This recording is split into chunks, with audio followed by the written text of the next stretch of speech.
Blood pressure असलं की खारट नाही, डायबिटीस असले गोड नाही, मुळव्याध असले की मिरची नाही. एवढं दुःख. दुसरं खायला लागलं की काय मला अरे जाऊ दे. विचार कर, काही लोकांना हे तोंडच नाही, इथून नळी करून खात असतात. तुम्ही सवय का? तिखट पाजा, आंबट पाजा, खारट पाजा सगळं एकत्र करून पाजा. काय नाही, त्यांना आपलं इथं पोट भरलं की बंद नाही. म्हणजे ही विचारांची सूक्ष्मता माणसाला कधी येते? की स्वतःच्या ठेठेपणाची जाणीव झाल्यानंतर. ती जोपर्यंत होत नाही, तोपर्यंत आपण असंच पोचत राहणार स्वतःला आणि बोलत राहणार त्याविषयी. पण ही जाणीव सगळी व्हायला असेल तर सद्गुरूंना घट्ट पकडून ठेवलं पाहिजे.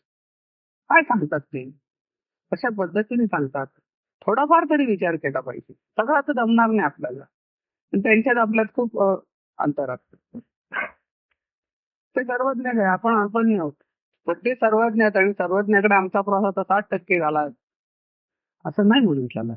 60 आहे का 70 आहे का 80 आहे का 0 आहे? काय तुम्ही कसं काय ठरवणार? ते काय पेपर देऊन असता का? तुम्हाला 30% आलं आणि 40. इथे काही पेपर वगैरे नाही. एक तुम्ही होय नाहीतर नाही. दोन्ही काहीतरी ते बोलत असतं.